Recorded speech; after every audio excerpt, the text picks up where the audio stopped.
the Northwest home for paranormal,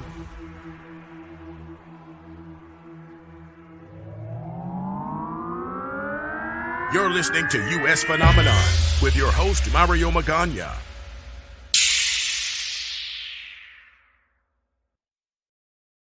The 1962 World's Fair, the Space Needle. Good evening. I am your host, Mario Magana. This is U.S. Phenomenon. If this is your first time here checking us out, we thank you. If you're a returning friend, thanks for hanging out again.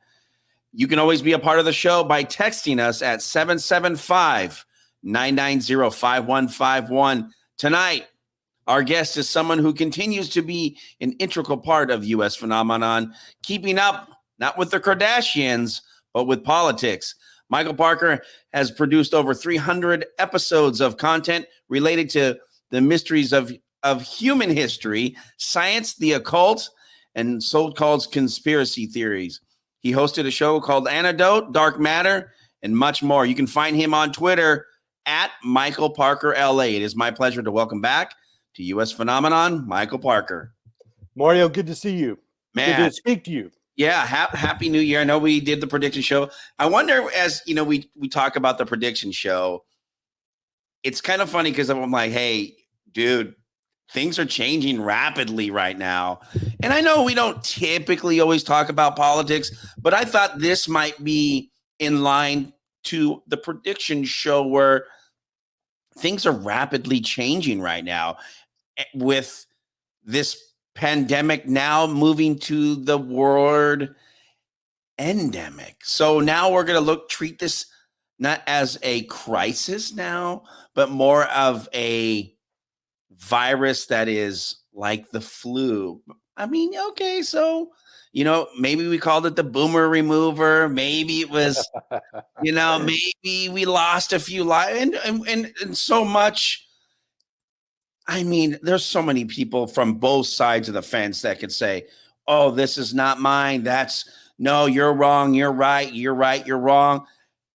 Look, and I think this is something that you've said before too, is that you got to use your mentals.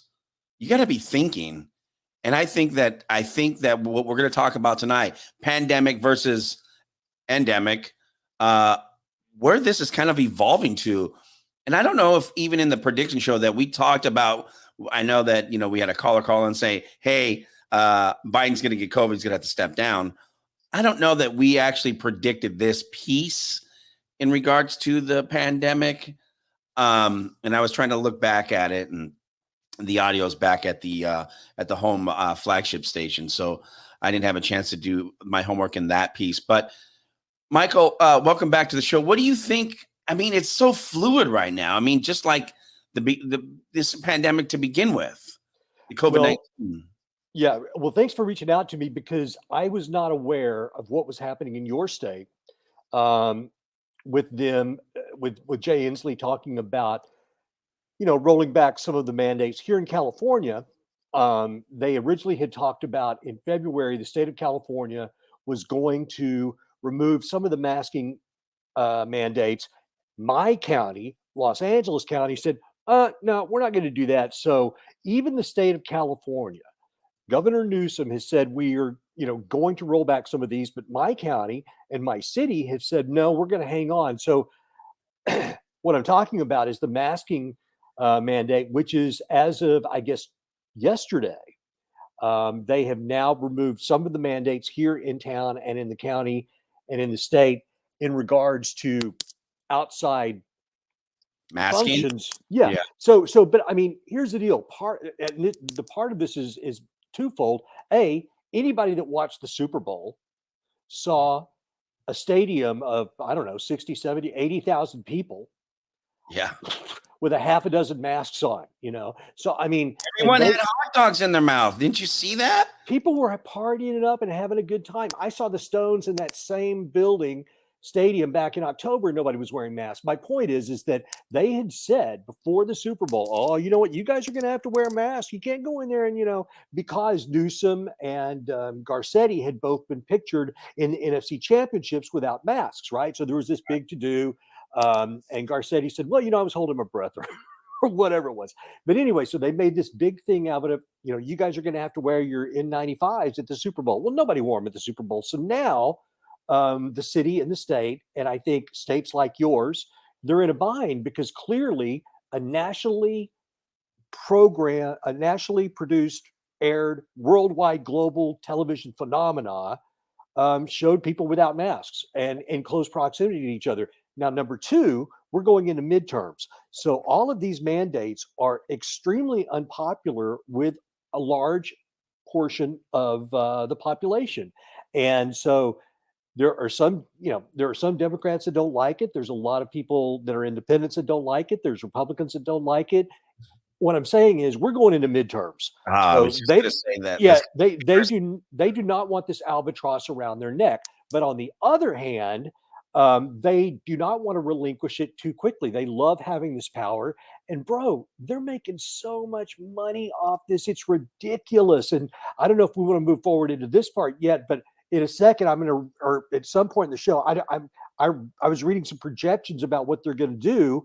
And there's just too much money in this to completely let go of it. But at the same time, you don't want to lose elections over it. Man, we're in the wrong business. I tell you that, my friend. Brother, for sure. It's interesting because when we talk about this, about the conspiracy of what now, wait, all of a sudden you can take your mask off. Wait, all of a sudden. Okay, so we understand that people have died of COVID-19. For sure. Now, when we talk about, okay, that is very much a conspiracy in regards to, hey, man, when you put politics involved in this, they're like, okay, what's interesting, and we'll get into this a little bit later about Mario, politics has been a huge part of this from the get-go, though. And I'm sorry, I didn't mean to interject, but I mean, you can't remove the two from each other because it's a big part of what this is all about. I mean, I know Reagan was, not into big government and whatnot. And it's just interesting as we continue through this. I mean, the audio that we have here about my governor and your governor both having press conferences done earlier in the week. It kind of blows my mind that, okay, I forgot there was even a mask mandate outside. And I was like, why would I ever wear it outside anyways? Unless I was in a group area where I may be exposed to, not like going to a baseball thing, but if I'm like in a group setting where it's like mashed up people, okay, yeah, so you're going to wear your mask. Now, when we look at all this, it's like, okay, here's what I'm telling everyone. You can take this for what you want. So all of a sudden it's like, hey, by the way, everything's like, okay, we're popping this thing off. Okay, so the Super Bowl happened, like you said. Now it's like my governor says, hey, by the way, as of February 18th, you no longer have to wear a mask outside. I'm like, wait a minute. I forgot that was even a thing. Right. Now, March 21st, which we'll play the audio, says, hey, you don't have to wear a mask indoors. Here, let's play a little bit of this, and then we'll get into Gavin's piece as well. Here's Jay Inslee today, or earlier this week. So we will be removing the mask mandate in our schools and in our public indoor spaces as of Monday, March 21st. That means on March 21st, we will no longer have a state mandate for wearing masks in schools.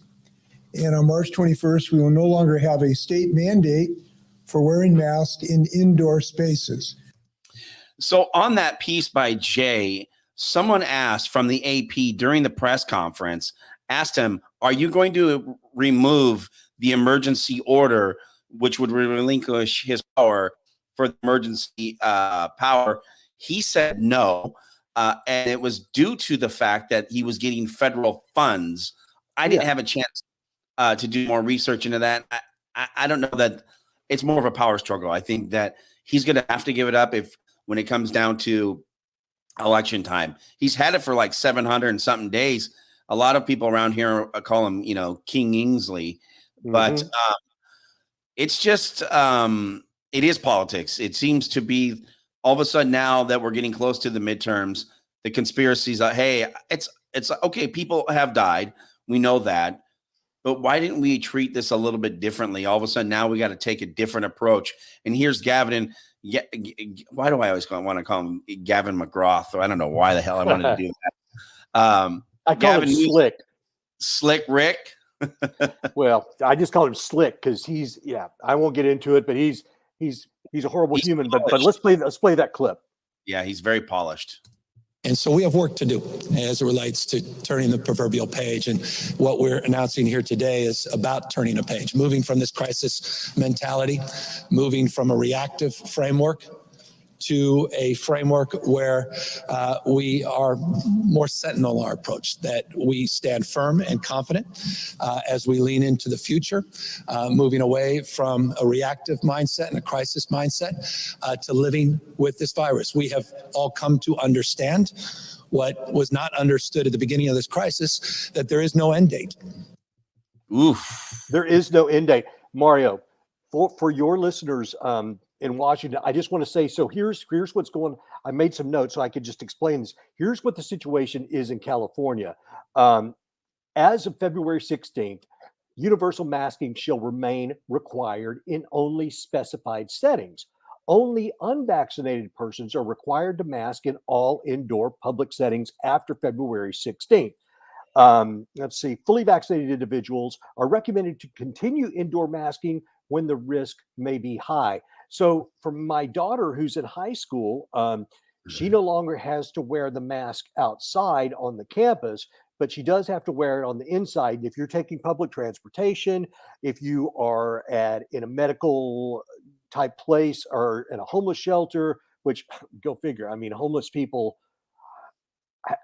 Yeah. well, I'm going to let that be. But long-term care, those are the types of situations where you're going to continue to have to mask if you are unvaccinated.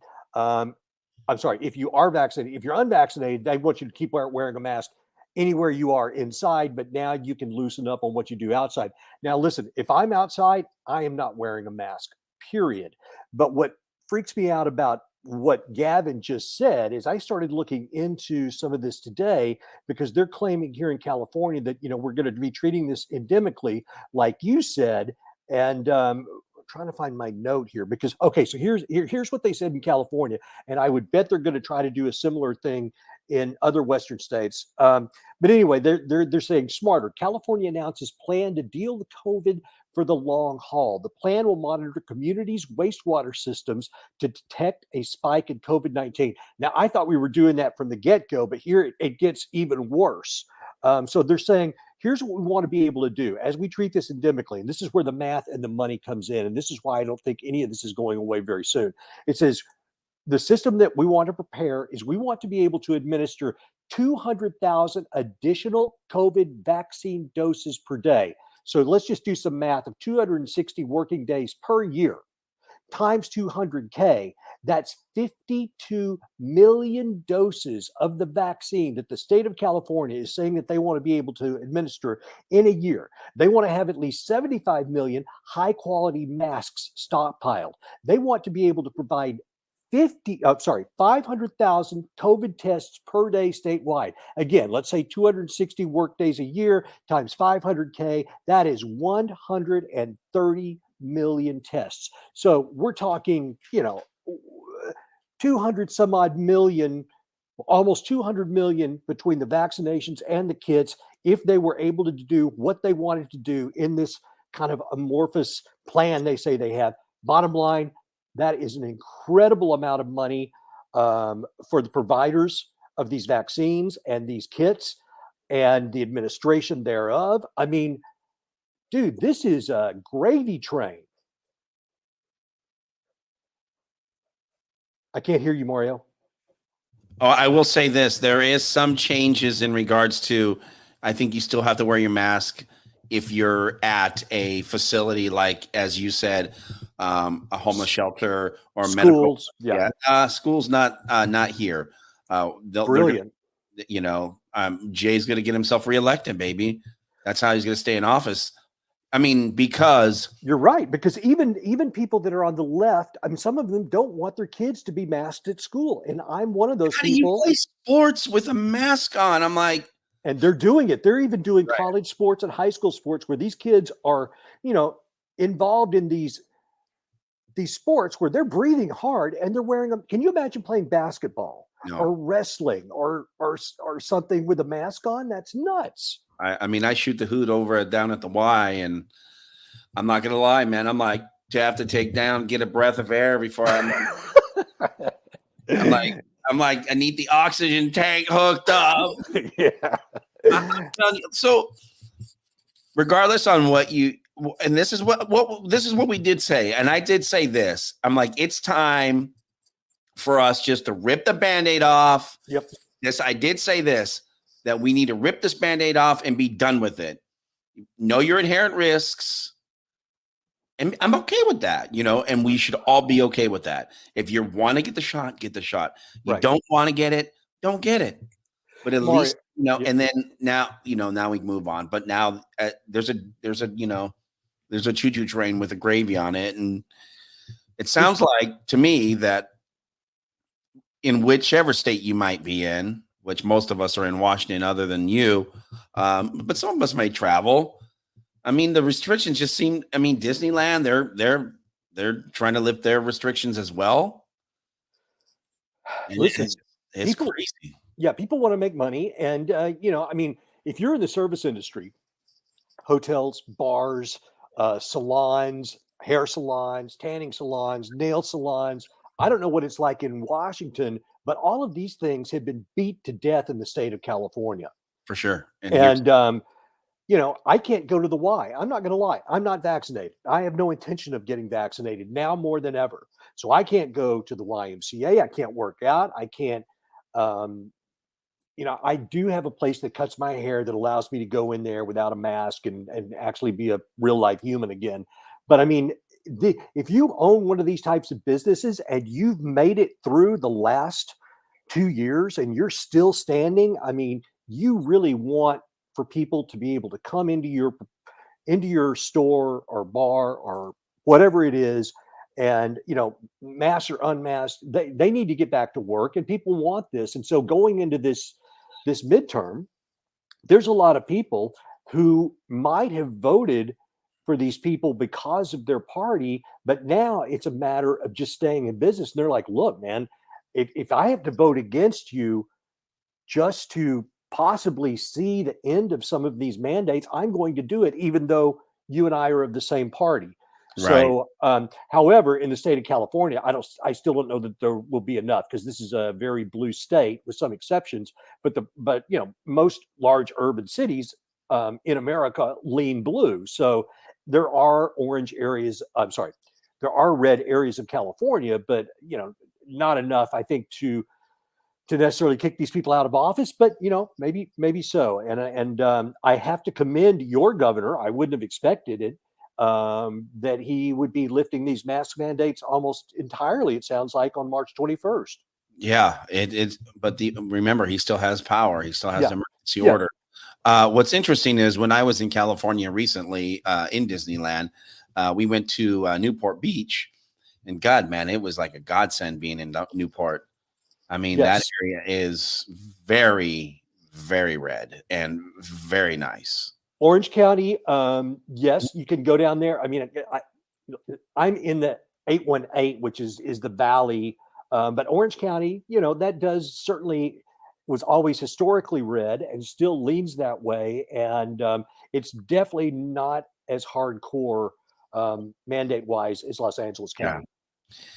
It'll be interesting to see in the next couple of weeks how things turn out and how much, you got to think the State of the Union's coming soon.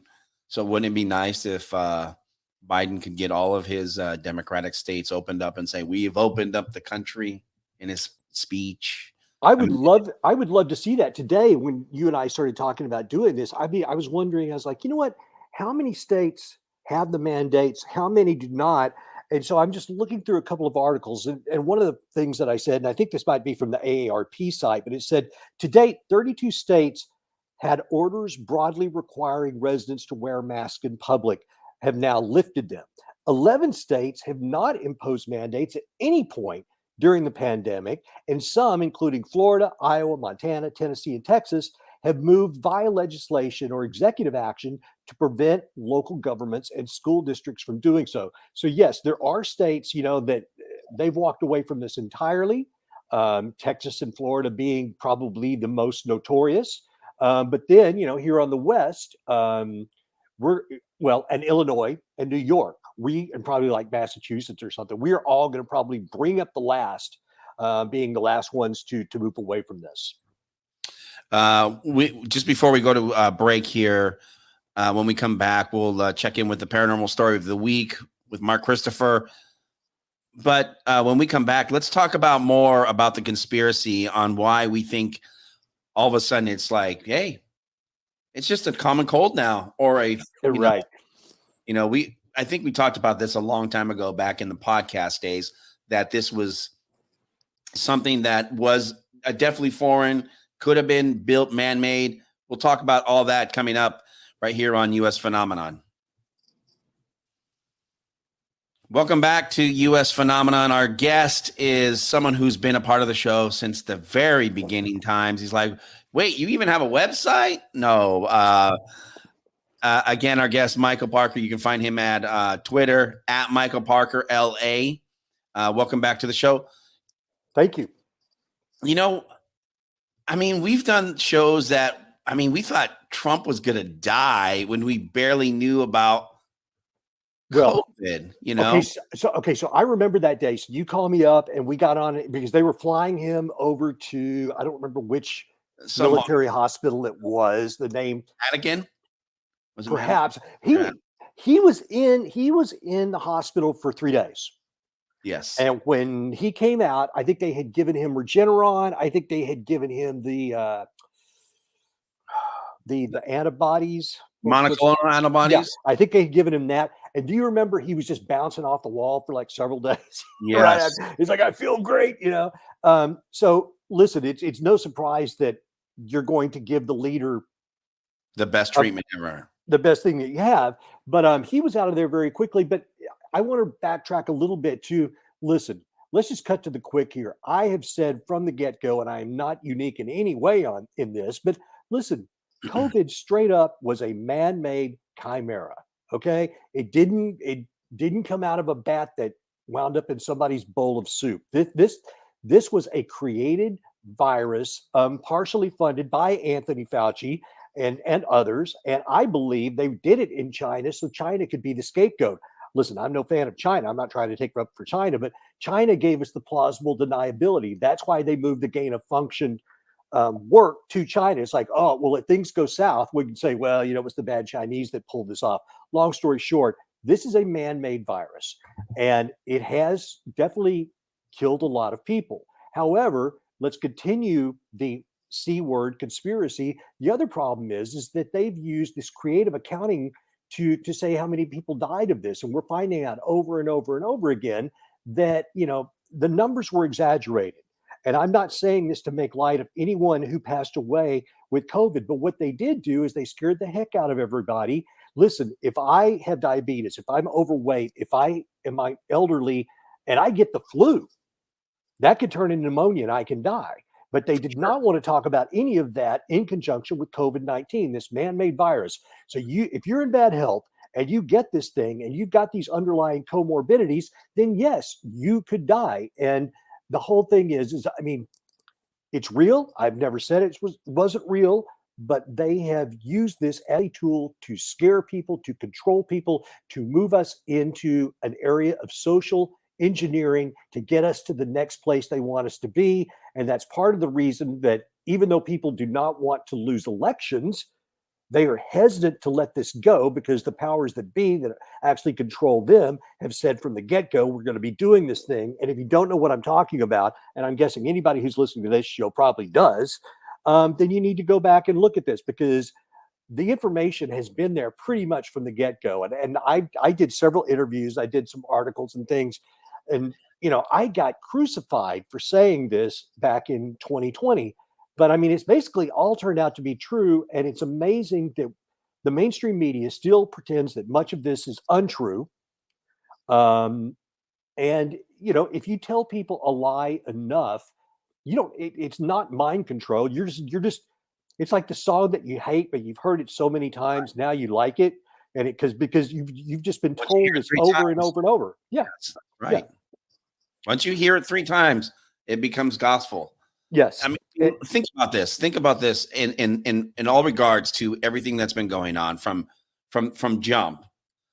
Everyone has had all this information, and now with the social media platforms policing themselves and the narrative, there's so much stuff that's out there that doesn't even. I'm like, whoa, this is odd. This is like you have to turn it off. I have to turn it Yes. off. I'm not. Yes. I Agreed. cannot. There's too much out there, and people need to start using their brains. I kid you not. They're including my older brother, and I'm gonna call him out. Sends me these videos all the time. I'm like, dude, you're crazy. But I mean, he should be an avid listener, but he's not. Well, let me just say this. I mean, we all, we've all gotten into arguments with our families about this because most people, Mario, most people are good people and they want to believe that the institutions that they grew up with are legitimate and are on their side and are telling the truth. They want to believe that, and to dig further means you're going to have to address some very unpleasant realizations. So I think most people, or a lot of people, they just don't want to. You and I were curious people, and these are the waters that we swim in all the time because we're curious and we're skeptical. But a lot of people just, they want to live their lives. They want to do their job. They want to take care of their family. They want to believe that things are good. So to think that mainstream media is a 24-hour, 365-day-a-year propaganda machine is a hard pill to swallow. Here's the other thing too. I mean, I the only 2 times in my life did I think that we were going to new one world order: 9/11 and the pandemic. Yeah. Well, listen, Closer now than to this day, the pandemic versus 9/11. I mean, we did lose a lot of our own liberties during 9/11 that people have no clue or that are gone. But now more this pandemic really, I mean, we were locked up. We were straight up locked up. Yes. This is It was a test. You gotta listen, you gotta follow the rules. And we followed the rules. I mean, a lot of people have followed the rules. And you want to die? I mean, that's how it all turned out. We're like, oh well, yeah. I mean, of course, we're gonna stay. We're gonna follow the rules. But did you think, 2 years later, we would still be at a level where it's like it got worse, and then this African variant changed everything, and all of a sudden, hey, everyone. But the deal is Omicron actually, in some ways, is a good thing because it's less lethal. It's highly transmissible, but it's less lethal, which means more people are going to get it and have the antibodies, which is that's actually what you want. And this idea that we could have natural immunity was just such sacrilege from the get-go, when in fact that's just regular science, that's regular medicine, that's what you want. And the other thing is, we still are talking about mandates, we are still talking about these rules and vaccines, when in fact they still continue to completely avoid the subject of early treatment. And so ACQ, ivermectin, high doses of vitamin D, high doses the different vitamin C. They don't want you to have any of that. The only answer is more rules, more vaccines, and that's not the answer. I think that when we talk about the different treatments available out there, and I've heard it, and I've seen some of the people, acquaintances having different therapeutic treatments at their consumption. At the end of the day, as like I was telling someone, I was like, if you think the government is trying to kill you, they'll do it. They will do it. Look at one of the presidents. He doesn't exist anymore. Yeah. Well, look what's going on. That's how I'm like, look, if the government's going to kill me, they're going to kill me. They're going to lock me up. They're going to lock you up. You just, okay. Put down the Kool-Aid. The government's not trying to kill you. Do I follow the rules? Sure. Did I get my shots? Yes. Did things change for me? Hell yeah.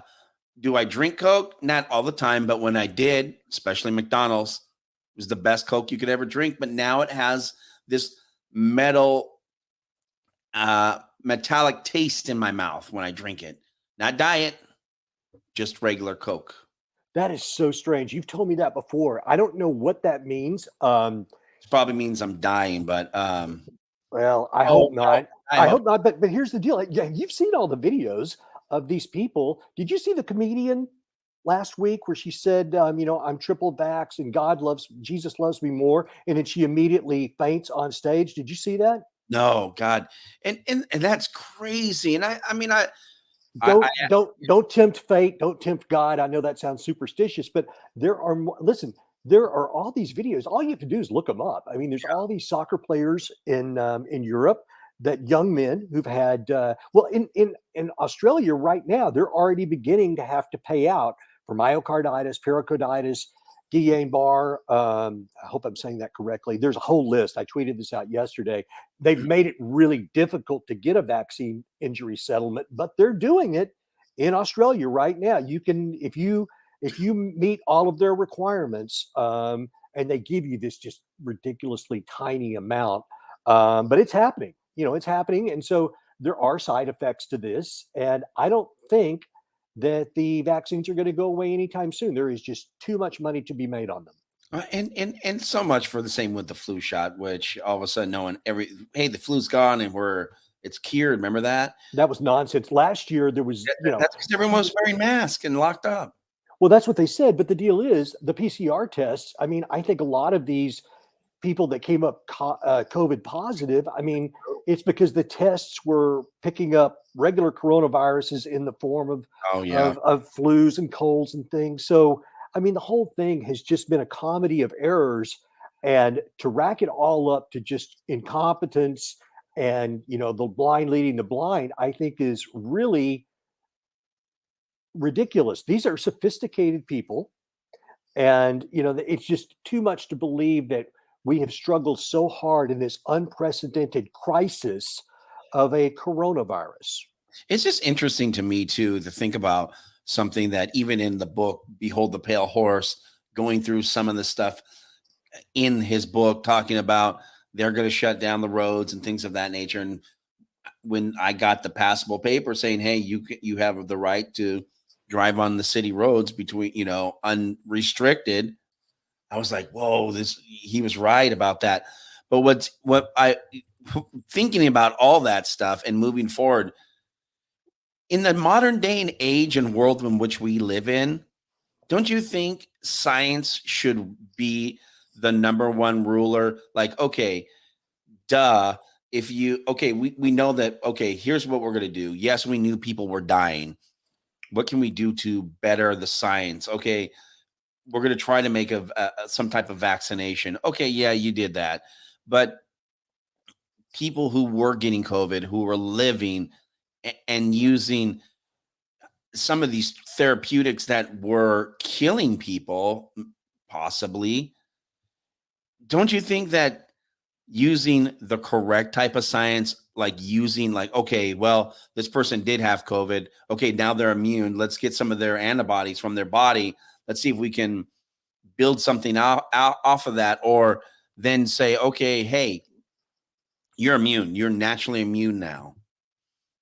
Well, Mario, I think the problem is scientists are just people like the rest of us, and so I've never liked the saying "just trust the science."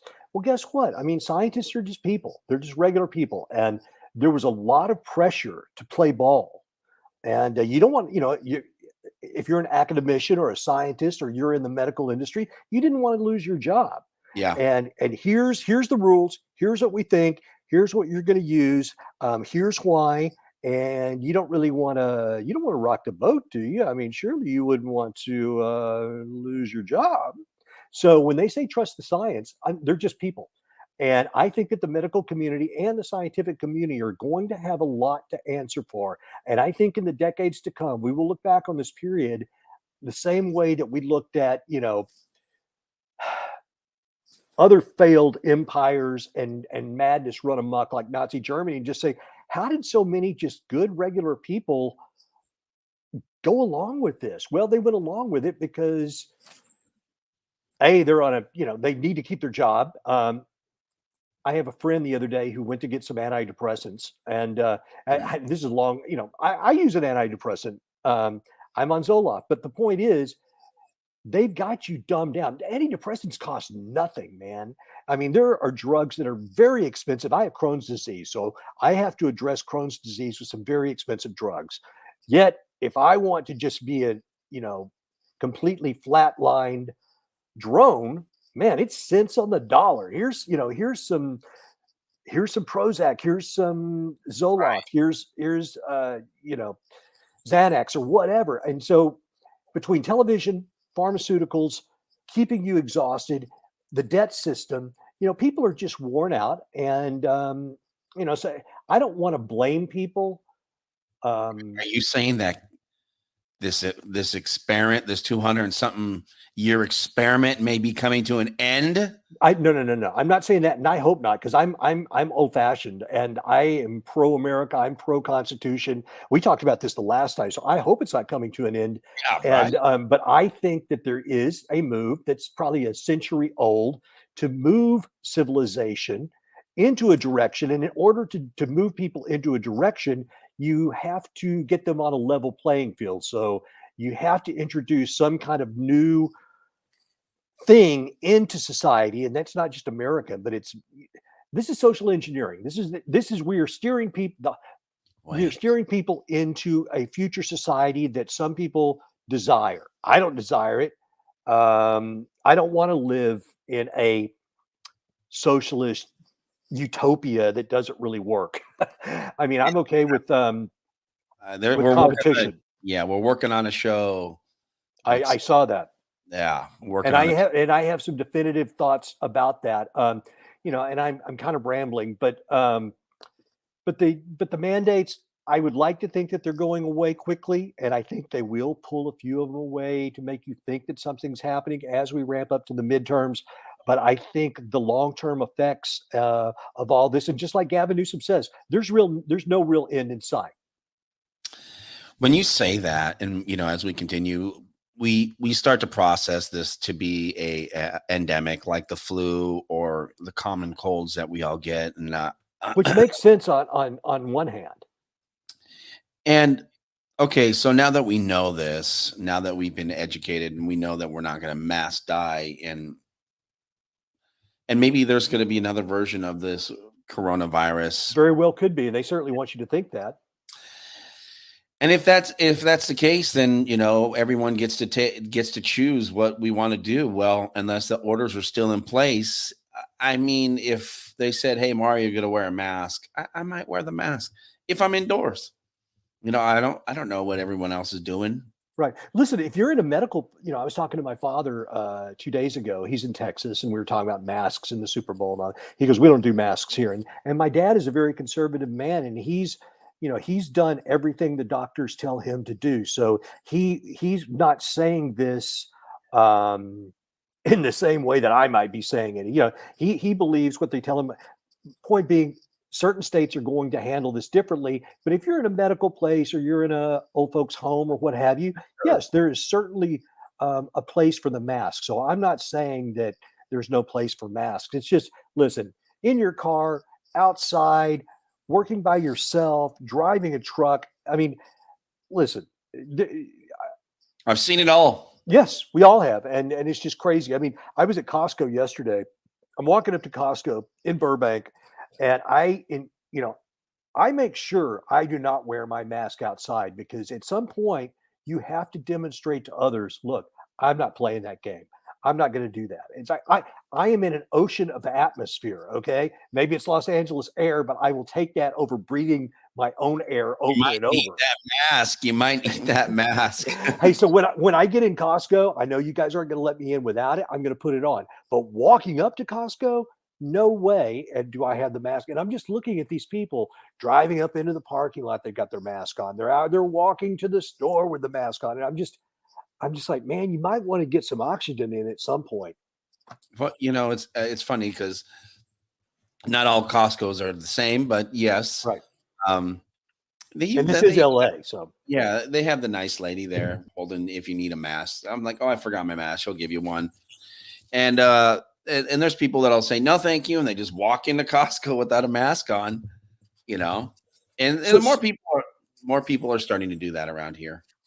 well, I have friends who kind of not in LA, but in other parts of California. And so from the get-go, they've refused to wear the mask whenever they could. And the only way they would put it on is if they absolutely could not go into a place that they needed to go into without it. But I have tried to be more congenial. Look, I don't want to freak anybody out, but I am getting to the point where I'm sick of having to do this. I'm Right. sick of not being able to support my local restaurants, bars, spas, salons, hairdressers, you name it, without being fully masked and showing some kind of a vaccination card. Now, the Vax card, I have to have it to do all of those things, but I do have to have it to do some of it. And it's just at this point, there's a lot of people that are vaccinated and they're still getting the bug. I know more people that are vaccinated who have gotten it than I know people that aren't vaccinated. You could say, well, more people are vaccinated. That's true. My point is the vaccination is based on the first version of the variant. Now Yeah. they're gradually trying to roll out these new vaccines, but to me, I mean, just common sense, this is not working that well. And if you're having to get 3 or 4 boosters in the course of a year, that's just not a reasonable technology to continue to pursue. I will say this: when you're talking about the vaccine card, King County here in Washington State is rolling back the mandate to show your vaccination card. So Melissa, my fiance, and I decided to, after we ran a fun run for Valentine's Day. I don't know what that's fun, but we ran okay.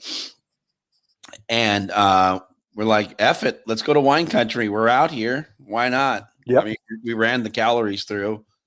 I mean, it sounded good. Took the dogs and went over there. And I swear, man, I've never, and I've been to, and I live a pretty normal life in regards to going out and keeping up with just doing life Yeah. now. Do you have your vaccination card? Do you got your vaccination card? Yes. Go out to Enumclaw, and I probably shouldn't even say this because I don't want to get anybody in trouble, but they're also in King County, but they ask. Then again, it's just if you have it, you have it. Who cares? People trying to spend money in your establishment. Right. Well, and here's the deal with the vaccination card. There's a lot of people that are showing vaccination cards that are not real vaccination cards. So what ends up happening is the proprietor or the poor guy working the door who's making $15 an hour and maybe some tips or whatever, he's going to say, Boss okay, let me man. see your card. Is it real? Okay, now somebody shows it to you on your phone. The point being is like, this is all so completely unscientific and illogical and unfairly played out. We're kind of all on the honor system on the honor system here. Not I don't have everyone. I don't have a vaccination card. Not everyone but gets a shot every year either. Too, it's just. I just like people just we need to like wake up. I almost want to start a whole new website. Just like I mean, I just want to shake people like, dude, wake up and smell the coffee. Yep. Well, Like, I mean, listen, I think that there are a lot of people who feel the same way that we do, and they're on both sides of the aisle. And some are just indifferent. They're just like, I hate both sides, but I really hate this COVID thing. But there's also people who are just the cult of COVID. Oh my God, you got to wear the mask. You need to be triple vaxxed. We're all going to die, and it's your fault. Which is a really, really unsavory state of mind to live with. But I know some of those people, and I steer clear of them because they hate me for the fact that I have been adamant from the get-go that I'm skeptical of the whole thing and how it's played out. Now, knock on wood, I do not want to get COVID. I know a lot of people who've had it now, and almost everybody that I know that has had it, I do not know a person in my life that's passed away from COVID, but I know that plenty of people have. I'm just saying is there's a lot of things that can kill you, and you need to be healthy to begin with.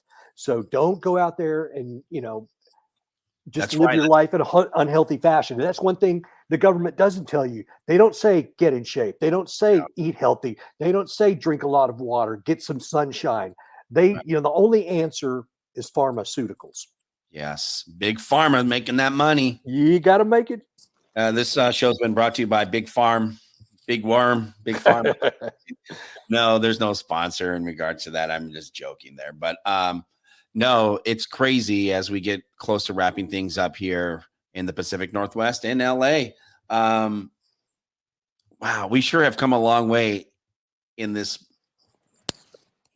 social experiment called COVID-19. And Mario, you and I have been saying the same thing for 2 years now. I mean, neither one of us have really changed our minds about any things. And I know there's other people who are like us, and we're probably the outliers, but I think there's a lot more people like us than we think. And you know what? It's probably the same on the other side, because there's probably the people that I'm kind of talking badly about, probably they're like, Parker, I didn't change my mind either. So what? We're just at a standstill, I guess. And unfortunately, the authority has the upper hand here. So back full circle to your original point, what's up with them loosening the mandates? I think it's just enough for us to feel like we're being placated as we move into the midterms at the end of the day. Such a bad conspiracy. Well, it's just human nature too, man. Don't wake up and smell the coffee, as as the great author of Behold the Pale Horse, Bill Cooper, once said, "Don't be a sheeple." Yep. We should have had Mark on. Yeah, I'd love to hear from Mark. Because I know early on you and I, he was surprised that I wasn't vaccinated, and we talked about that. But at the end of the day, I respect people's personal autonomy, and what they need to do is what they need to do. And actually that goes for me too.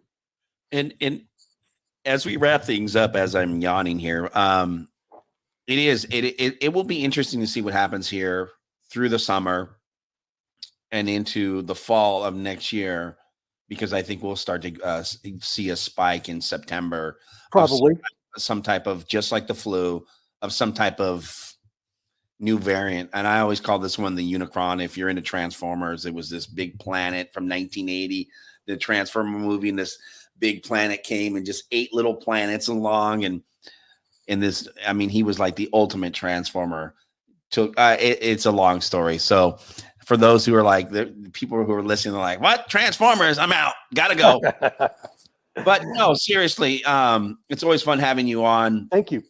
And I think there is the conspiracy of, hey, we need to loosen things up, give them enough to make them feel good again. Yeah. And then let's like we're making some progress.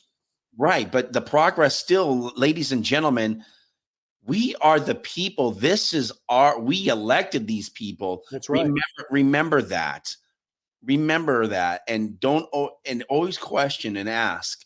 And I love that the AP asked today, when are you going to release the emergency power? And there was no date in set, which blew my mind. Right here in LA, we've got this Barbara Farrar woman. She's the head of the kind of the Department of Health here. She's she's not even a doctor. She makes, I think, around $450,000 a year or something. It's just insane. And if you were to look at this woman, I'm sorry, but she looks like a straight up ghoul. And this woman is, she's kind of our vaccine COVID czar. These people, they do not want to give up the power. Garcetti, who's the mayor here, Barbara Farrar, the ghoul, Newsom, no, they loathe the idea of giving up the power. And that's exactly why they need to give up the power. As we leave things here on that note, again, always a pleasure having you on. If you have a comment, you can always send them to mario@onairmario.com. You can find Michael Parker at Michael Parker LA. On Twitter, on Instagram. I'm on Facebook. I'm pretty easy to find. I'm on Gab. I'm on Minds. I'm on pretty much all of them, although I don't post on some of them that much, but I'm out there, especially on Twitter and Instagram if you're interested. Man, the TikTok people are going crazy. I'm not on TikTok, but man, my brother sends me all kinds of crap. I'm like, what? There's a lot of crazy conspiracies. It's funny. I'm not on TikTok either because it's kind of a backdoor for a lot of things. But at the end of the day, I may just have to do it so I can make short form content because there's just too many people out there looking at it. Yeah, for sure. And yeah, it's bad. On that note, as we wrap things up from the Pacific Northwest, I'd like to thank Michael Parker for joining us tonight. I'd like to thank our sponsors, which we have none. Well, that gives us the freedom to do the show the way we like to do it. That's right. We'd like to thank our affiliates, KOSW, KAPY, KGRG, and our flagship station, KVI. For my entire team, who is on the team anymore? We got Jeff Jens, Mark Christopher, myself, Sophia Magana, and myself, Mario Magana. Remember to look up at the stars because you never know what you might see. Good night. Peace. Stand by. Let me end that, bro.